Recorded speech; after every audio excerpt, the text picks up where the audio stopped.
tellement c'est mélangé. Quand il va là-bas, c'est gâté. Il va là-bas, c'est gâté. Lui-même, sa tête là, il ne sait pas qu'est-ce qu'il y a. Mais mon frère, tu fais droit.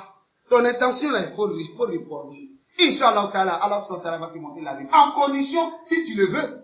Parce qu'il y a des gens qui disent, moi je veux la vérité, mais quand la vérité lui vient, il dit non, il quitte l'effort. Tu as dit pour toi. Pendant que toi tu dis, qala Allah wa qala Rasulullah sallallahu alayhi wa sallam. Tu as dit que les savants ont dit, lui te dit que c'est mon chèque qui a dit. Mon frère, c'est pas toi qui dis que tu veux la vérité. Comme un exemple, les frères Tabligh. Ceux qui font des sorties, quand on leur dit que vous voulez la vérité, ils disent, Wallahi, nous voulons la vérité. Nous-mêmes, on sort même pour faire la dawa aux gens. On dit, vous sortez pour faire la dawa aux gens. Vous appelez les gens vers qui? Vers Allah. Masha'Allah. C'est que vous êtes des hommes vraiment qui sont engagés. Mais tu vas leur poser une seule question. Ils ne pourront pas répondre. Mais cela fait un grand défaut chez eux. Tu vas leur dire, vous faites la sortie, ils disent, moi, et la sortie, ouais, nous faisons la sortie. Et vous faites la dawa, non. Mais tu vas leur dire, mais votre dawa là, vous avez des fondements. Les fondements des bases. Parmi les bases, il y a 4 choses qu'on appelle ad-da'watu ila Allah, at-ta'lim wa ta'allum, ad-dhikr wa al-ibada al-khidma. Les 4 fondements. D'abord, appeler les gens vers Allah. Invocation et l'adoration. Et maintenant, yani ad-da'watu ila Allah, at-ta'lim wa ta'allum. D'abord, appeler les gens vers Allah, enseigner ou se faire enseigner. Invocation ou l'adoration. Maintenant, le service, al-qidma. Maintenant, la dawa contient 4 choses. Ça, c'est un peu académique. C'est-à-dire, la dawa seule contient 4 choses. Quand tu veux être un daï chez eux, il y a 4 choses que tu ne dois pas parler. C'est ça. D'abord, tu ne dois pas parler sur les mots de la communauté. D'après même la maladie de la communauté. Tu ne dois pas parler de la politique. Divergence entre les imams. Et tu ne dois pas discuter avec les gens. On se limite au dawa. Lorsqu'ils disent que nous ne parlons pas sur les mots de la communauté, ils ne parlent pas sur le vol, ils ne parlent pas sur le voleur, ils ne parlent pas sur yani shrik, ils ne parlent pas sur les mushrikoun. En tout cas, tout ce qui est haram, ils ne rentrent pas dans ce chapitre-là. Tout ce qu'ils peuvent dire seulement, encourager les gens à venir à la mosquée, à sortir avec eux. Pour venir suivre les camps satamal. Pour venir faire talim, tu viens faire ziara, jaoula, shura, c'est tout. Mais tu vas leur poser la question, mais quelle dawa vous avez mis en place? Et puis la dawa de Muhammad sallallahu alayhi wa sallam, la dawa des sahaba, dawa que nous reconnaissons dans l'écrit. Allah a envoyé des messagers, qu'est-ce qu'il a dit? Il dit, Rasulan mubashirin wa mundhirin, et Allah yakuna linnasi ala Allahi hujja ba'da rusul. Allah dit du premier messager jusqu'au dernier, tout cela. Lui les a tous envoyés. Ils viennent pour annoncer la nouvelle aux personnes du bien. Et ils viennent aussi faire des mises en garde pour ceux dont ils n'ont pas fait du bien.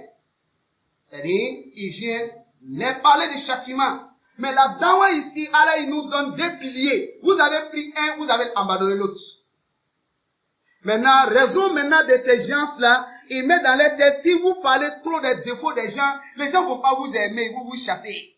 Parce que chez eux, dans leur travail, on ne construit pas de mosquées, mais on va se servir des mosquées des gens. Mais si tu vas dans une mosquée tijanite, où on adore le cheikh, toi tu t'as parlé de le shirk. Le cheikh, lui, les mots shirk. Les gens font l'adoration du cheikh aussi. Toi tu vas dire que le shirk n'est pas bon, mais ils vont te chasser. Et ils évitent de ne pas être chassés. Voilà pourquoi ils évitent de ne pas rentrer dans le mauvais côté. On va dire, ah, donc c'est comme ça. On va dire, bon, il n'y a pas de problème. Ça c'est raison, on va vous envoyer des livres. Parce qu'il y a raison, puis il y a des livres. On va dire, mais Rasulullah alayhi sallam, déjà, lui n'a pas compris ça. Et puis il a réuni sa famille. Et puis il a parlé de la ilaha illallah. On lui a maudit. Jusqu'à son nom qui a dit, Tabban laka ya Muhammad. Allah a révélé Tabbat yada abilah wa tabba. Déjà, Rasul n'a pas si géré la situation.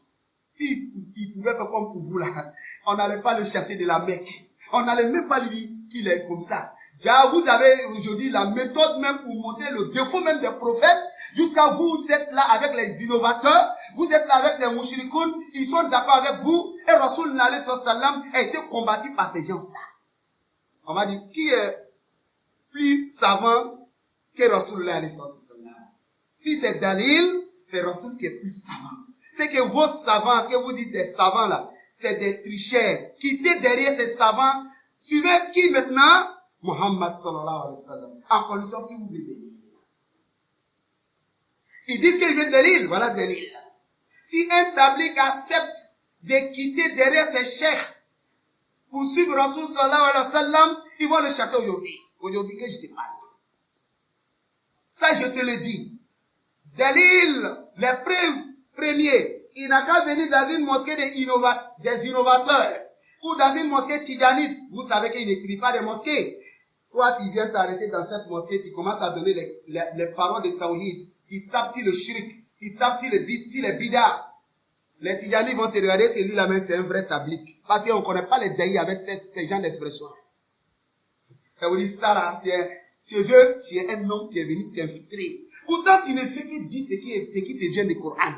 Tu ne fais que dire ce qui te vient de l'Hadith. Mais là, tu es suspect par rapport à leurs principes. Automatiquement, s'il y a des frères daïs qui sachent que leur travail est fondé sur le faux, nous ne pouvons pas accepter que quelqu'un va nous faire croire que Rasul est en erreur. Subhanallah. Sallallahu alayhi wa sallam. Voici un peu. Même des associations d'aujourd'hui, les jeunes. Vous savez qu'aujourd'hui, on a tellement des associations, mais nous n'avons pas cherché à connaître certaines bases des associations. Aujourd'hui, on a l'apparence de la sunna, on a la barbe. Quand tu vois, de toute façon, on s'habille, nos femmes. Il y a beaucoup de personnes qui mettent dans leur tête que des djihadistes, des gens dits djihadistes, que ce sont nos frères. Nous désavouons de ces gens. Car Rasoul a parlé de ceux-là. Vous ne savez pas cela dans les hadiths? Qui sont des égarés, jusqu'à il a dit que ce sont des chiens de l'enfer, qui lavent Ahl Nahar. Mais il faut se distinguer avec la science. Toi, tu es fier d'être Ben Laden. Oh, Ben Laden, c'est un égaré.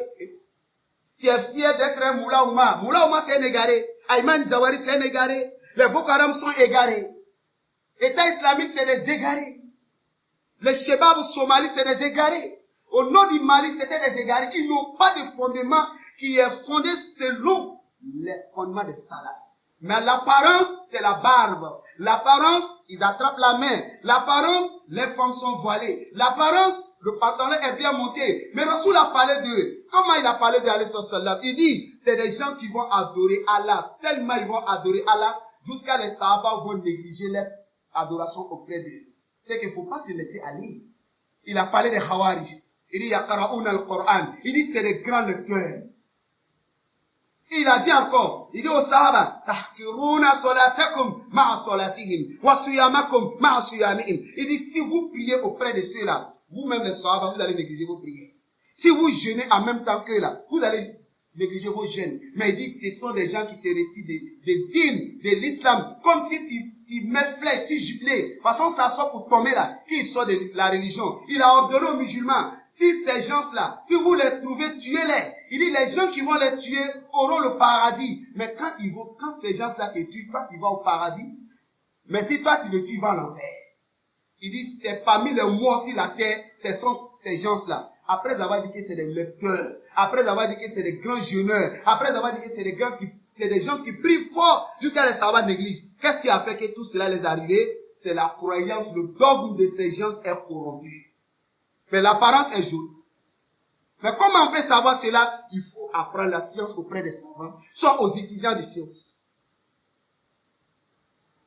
Car Rasoul dit, ce sont des gens yuqatiluna ahl al-islam wa yad'una ahl al-awthan. Il dit, c'est des gens, les signes. Ils tuent les musulmans, ils laissent des féticheurs. Ils n'ont pas affaire aux féticheurs. C'est-à-dire, c'est des gens encore. Il a parlé d'eux. Il dit, ce sont des gens, quand ils parlent, leurs paroles intéressantes, il dit, qala Allah, wa qala Rasulullah sallallahu alayhi wa sallam. Mais quand tu suis les comportements, wa yusi'una al-fi'l.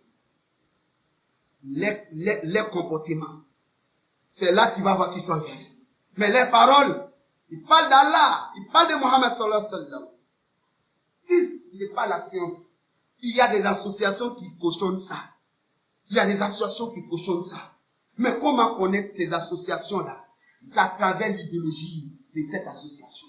C'est pas à travers l'apparence. Si c'est l'apparence, tout de suite, le défaut qu'on a trouvé sur les tabliques, on ne peut pas trouver. Parce qu'ils gardent la barbe comme des sunnites. Ils s'habillent même comme des sunnites. Les gens aussi qui tuent les gens, c'est des gens aussi qui gardent la barbe.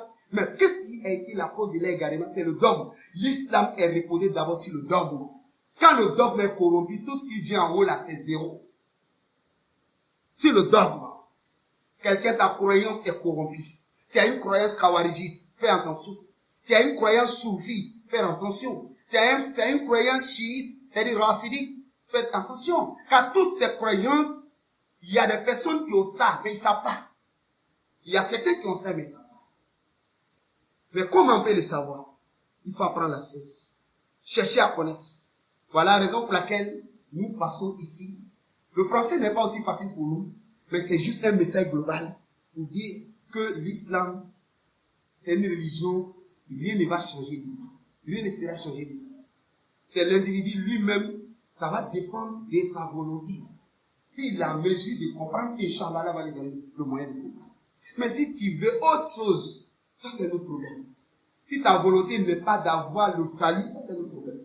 Donc ici, on va dire, frère Inch'Allah, qu'Allah SWT nous facilite encore un autre jour, pour parler d'Allah et de son messager Mohammed sallam et des Sahaba et des savants de l'islam, connaître à travers ces savants-là, connaître l'islam vrai. Que chacun de nous ici a laissé son temps pour venir rester dans cette mosquée, écouter un individu, une personne qui parle, l'écouter. On pense que nous, dans nos pensées, tout ça là, c'est pour avoir le salut. qu'Allah SWT nous facilite cela. Wa billahi ta'ala at-tawfiq.